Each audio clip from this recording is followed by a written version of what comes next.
Happy Dol Yatra, Hagun, Fagua, and all the names I'm missing for a happy Holi, the festival of color. It is super special podcast today, and as the stars would have it, let's have it light, colorful, weedy, and wonderful. Hello all. Yes, you are tuning in to the 75th episode of the Audible Weed Walk podcast.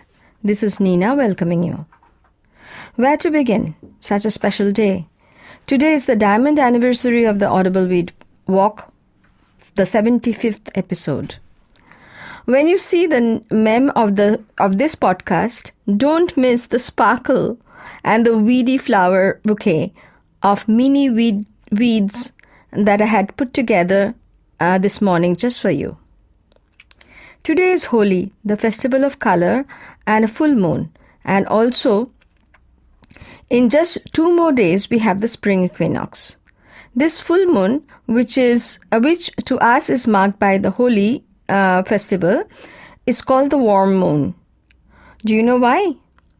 It is called warm because in the northern hemisphere, the land is coming out of the winter and stepping into summer. So the areas that get frozen during the winter, they're apparently the earthworm casts starts appearing, indicating thawing on the ground, and therefore the name. I realized that I already had an Audible Weed Walk on Holi a year ago. Listening to it, I felt I should repost that podcast because it is quite wholesome. Listen to the podcast number 34. It is called Holi, Colors, Connections in Cuisine. But there is a catch. First, it is not labeled as podcast number 34. In fact, there is no labeling. It is the one that is just before the podcast number 35, which is labeled. Not only that, to top all the confusion, I in the podcast call it as episode number 35, which it is not. So if you click on that particular podcast, which appears just below the episode number 35, you will see the running title is How the World Celebrates Solar and Lunar Phenomenon. But the actual title, if you click on that, is the one which I just called out, which is Holi, Colors, Connections in Cuisine. So there was some confusion, perhaps unbeknown to me, that particular Audible Weed Walk journey had reached a milestone, and from then on, I had a new beginning. I definitely intend to republish this episode, episode number 34 this week. So if you are following me in the Audible Weed Walk Facebook, you can just click and listen. But remember, 2 more episodes, what is marked as 35 and marked as 36 on YouTube, are also related, and you might want to catch on those also. The Holi festival shares close proximity. It usually happens in close proximity with the 2 other festivals. One is the spring equinox, which is on the 20th this year. Much of the old world celebrates Nowruz or New Year at this time. If you look at the Indian calendars, our year starts with summer. Though our New Year, based on our local and regional calculations, starts somewhere in the mid-April. The spring equinox starts the journey of having longer days, which will peak at the summer solstice in June. So sometimes around Christmas, which is called Borodin in Bengali and even in Hindi, which literally means big or long day, marks the journey where the day starts getting longer. In the spring equinox, the days and the nights are equal, and now the daytime will start increasing, and hence we will have more intensity of sun also, and we will be in our summer. All these have a huge implication on the plants that we grow and the wonderful weeds that volunteer themselves at the time, and those we should eat and those we need to stay away from until next year. But before I forget, let me mention the other festivities. Yes, St. Patrick's Day is celebrated in Ireland and with much gusto in the USA. Apparently, St. Patrick's Day marks the day the snakes were eradicated from Ireland. I am sure snakes here is just a symbol. Still, Still, I found my alliance with the alternative movement in the USA while I was there, celebrating Bring Back the Snake Day on the St. Patrick's Day. So today is also the Bring Back the Snake Day. Now let's get back to the diamond episode of the Audible Weed Walk. Yesterday, I visited a wonderful farm. Many of you know this place in Villanur. This is a farm of the Krishna Organics. Of course, even when visiting a farm, I tend to notice the weeds. One weed that I noticed there is a green that should be eaten during the change of season.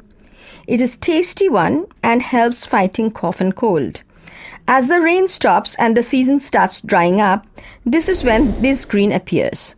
This tasty green should be eaten from that time when the weather starts to dry and after the rains until now when the weather is warming up, giving in to the next season. When the summer kicks in, it is better not to eat this weed, not to eat these greens, particularly because it is heat generating.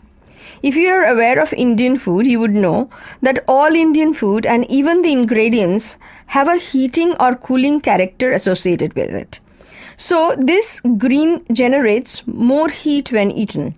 Since it is beneficial and helps to have it during the season change, it should be eaten. But as summer is approaching, not beyond the change of season period. Then our food, when the summer kicks in, our food needs to be more cooling, and we will find other wild weedy plants that will help us with that. So no more mystery. The name of the plant is Cleome gynandra, or spider wisp, or wild spider flower in Sanskrit. The plant perhaps originally came from Africa, but it has a Sanskrit name, Ajagandha. In Hindi, it's called Safed Hulhul. In Bengali, Hurhuri. And in Tamil, Valakire. The plant has lots of beneficial effects. It helps prevent scurvy. It's good for stomach, rich source of vitamin A and C, and other minerals like calcium, iron, magnesium, and protein. One of the Hindi name of this plant is Jakhia. It is interesting because another plant, a cousin of this same plant, cousin of Valakire, occupies similar habitat but perhaps more drier soil and open areas and grows profusely, is Cleome viscosa, or locally known as Naikadagu. The seeds of this plant are sold as Jakhia seeds in Uttarakhand, Himachal area and are treasured as a spice. Of course, here it is not at all recognized or even eaten. In our farm visit yesterday, we found both these cousins growing together in plenty. Cleome viscosa more in the open areas and the Valakire or Cleome gynandra more in the light shade areas. But in some areas you find both together. So my recipe here is a twist of the traditional recipe. You will find you'll get to learn how to make a togyal or a chutney like green one can eat with rice or pita bread or other flat bread or chapati. So this particular recipe is for 2 people. But if you are eating with a one full meal like the one which is shown in the picture that you will see in the meme that accompanies this podcast, for that this will go a longer way because you will only use a tablespoon per person. So it will be, you can actually serve it to probably 4 to 6 people. So take only the leaves of the Cleome gynandra or Valakire, enough to pack 4 full cups, about 800 grams. Wash and keep it aside. Keep it soaked in water. This process of soaking in water takes away some of the bitterness. Collect the seeds from the dry seed pods of Cleome viscosa or Naikadagu, enough to have 2 tablespoonful.